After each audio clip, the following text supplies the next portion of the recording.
When it comes to heirlooms, there's not massive changes and you're already very familiar with the system. Of course, playing the classic version of the game, we've actually got the retail collection system, so we can just make heirlooms on whatever characters we want and they all just sit nicely in that collection panel. But there's actually new heirlooms that are added at the start, and there was actually other heirlooms that were added throughout the patches, which I would guess we'll just get straight away because we're in a 5.4.8 state, but I'm obviously not talking about the Garrosh heirlooms, which you may be familiar with. We'll get onto those later. One of the biggest ones you can expect to see is, of course, going to be the heirloom legs. Now, the heirloom legs are purchasable from the guild vendor, much like the cloak and the headpieces, and to get these, you need to get the new Mist of Pandaria guild achievement, Working Better as a Team. Working better as a team is exactly the same as working as a team in Cataclysm, except for now you need to get to 600 in all of the professions. This is something that you'll get done very, very early on, probably in the first couple of days of Mist of Pandaria being launched, assuming you've got a reasonable sized guild. Something else that can be quite annoying if you're leveling on Cataclysm, especially if you're leveling something that wears a shield, is there's actually no healing shield or no tanking shield heirlooms in Cataclysm as we stand today.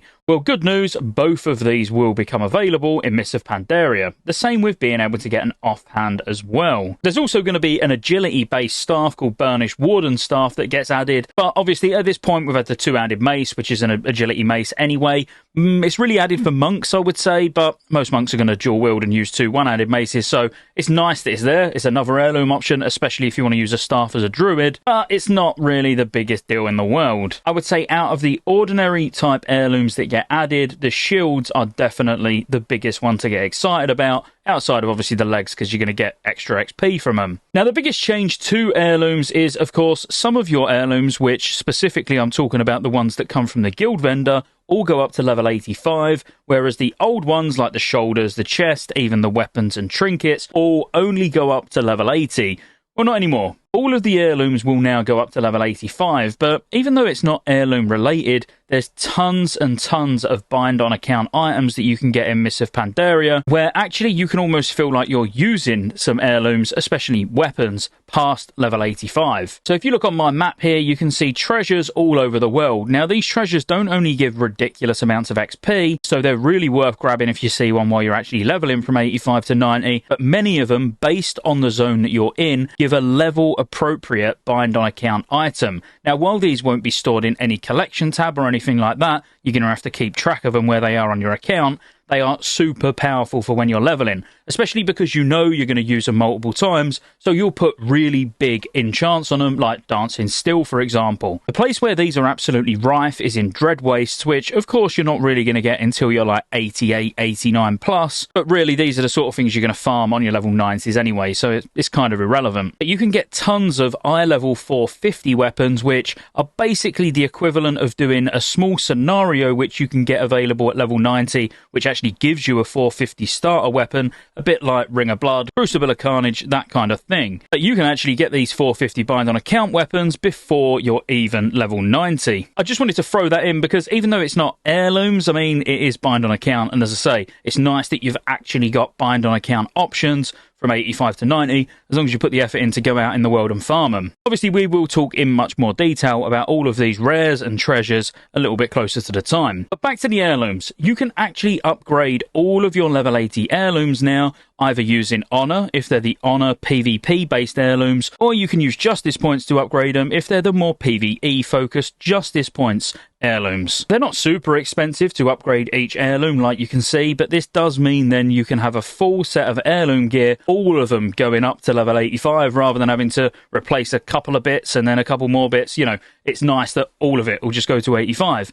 And it actually gives you more reason to carry on doing heroics when you don't even need gear, because you're probably going to have your collection tab full of heirlooms and you're probably going to want to upgrade all of them at some point. The reason I wanted to mention the upgrade system is because I don't want there being any confusion where if you play retail or you've played retail, the upgrade system in retail for the heirlooms is completely different. It's got a horrible system where it costs thousands, well, tens of thousands of gold to be able to upgrade each heirloom. That's not the case in MoP, don't panic. You can just do some dungeons or just do some PvP and then convert the Honor over to Justice, which will be a popular way of doing it, and then obviously you can upgrade your heirlooms anyway, so don't panic, it's not the awful, really expensive retail method. Now, while it's going to be a really long way off, so it's hardly worth worrying about, but I do want to just touch on the Garrosh heirlooms, and purely because I want this video to be relevant in the final phase of Mists of Pandaria, and be as relevant as it is right now before we're even in Mists of Pandaria. But when we get to Siege of Orgrimmar and we get to the very final raid,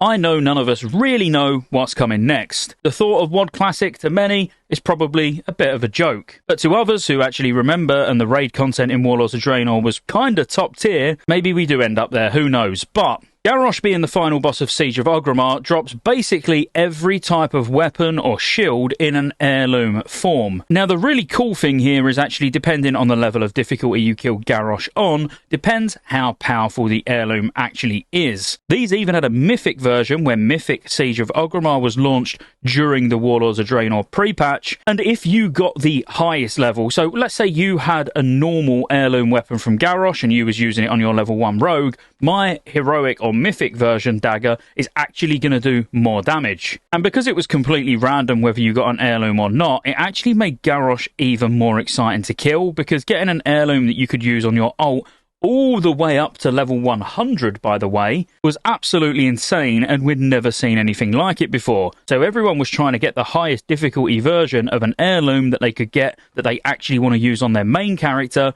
because they could use it all the way to max level in the next expansion. But again, these are a long way out and not really worth thinking about too much at the moment, but even if you was to level an ult during the last phase of content and you've got these and you had no plan on going any further than Mists of Pandaria, which I actually know many people, MoP is the end of the road, but then again, I hear all the time that Cata was the end of the road, Wrath of the Lich King was the end of the road, you know what I mean. But it will still be useful for a limited time, even during Mists of Pandaria during the last phase of content. But that's it, I just wanted to put a quick video out just really about heirlooms. I hope you found it useful, I hope maybe it answered a few questions you might have around heirlooms, and like and subscribe and all that stuff for lots more MoP content, and I'll see you on the next one.